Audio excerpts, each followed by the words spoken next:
வணக்கம் ரிதி. தூத்துக்குடி மாவட்டம் வல்லநாடு தாமிரபரணி ஆற்றங்கரையில் ஏற்கனவே கடந்த 125 ஆண்டுகளுக்கு முன்பு சிறிய ரக தாமிரபரணி பாலம் ஆற்றில் கட்டப்பட்டது.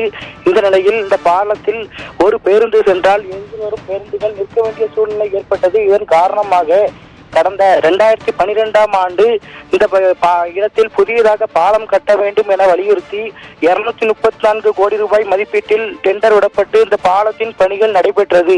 இந்த நிலையில் இந்த பாலம் கட்டுவதற்கு காலதாமதம் ஏற்பட்டதன் காரணமாக அப்போதைய பண தேவைக்காகவும் அந்த பாலம் கட்டுவதற்கு அதிகமாக பணம் தேவைப்படும் என்பதன் காரணமாகவும் மேலும் கூடுதலாக 90 கோடி ரூபாய் பணம் ஒதுக்கப்பட்டது. இந்த நிலையில் இந்த பாலமானது 2012ஆம் ஆண்டு முழுவதுமாக கட்டி முடிக்கப்பட்டு போக்குவரத்துக்கு பயன்படுத்தப்பட்டு வந்தது. மேலும் இந்த பாலமானது தூத்துக்குடி விமான நிலையத்திலிருந்து நெல்லை உள்ளிட்ட கன்னியாகுமரி உள்ளிட்ட பல்வேறு பெருநகரங்களுக்கு செல்லும் மிகப்பெரிய பாலமாகவும் உள்ளது.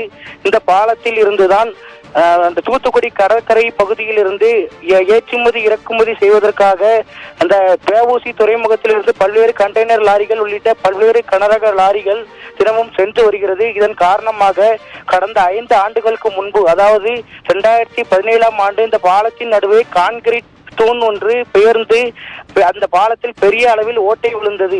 இந்த நிலையில் இந்த பாலத்தில் தற்காலிகமாக அந்த ஓட்டை சரி செய்யப்பட்டது. அதனைத் தொடர்ந்து அடுத்த வருடமே, அதாவது 2018ஆம் ஆண்டே அந்த பாலமானது மீண்டும் ஓட்டை விழுந்தது. இதனால் அந்த பகுதியில் அந்த போக்குவரத்து செல்வது மிகவும் கடினமான ஒன்றாக காணப்பட்டது.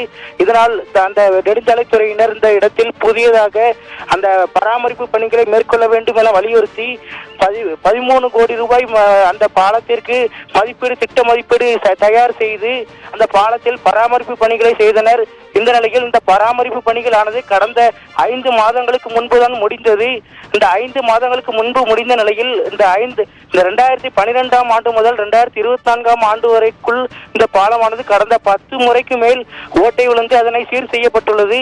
இந்த நிலையில் இந்த பாலமானது தற்போது நேற்று முன்தினம் அந்த பாலம் மீண்டும் ஓட்டை விழுந்ததாக அப்பகுதியில் புகைப்படங்கள் எல்லாம் தகவல்கள் பரவியது. இதனைத் தொடர்ந்து நமது சத்தியம் தொலைக்காட்சியின் செய்தி குழுவினர் அந்த பகுதிக்கு சென்று ஆய்வு செய்தனர். அப்போது அந்த பாலத்தில் ஓட்டை விழுந்தது உறுதி செய்யப்பட்டு அதனை நமது தொலைக்காட்சியில் செய்தியாக வெளியிட்டோம்.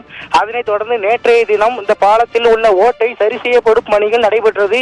இதனையும் நமது தொலைக்காட்சியில் ஒளிபரப்பினோம்.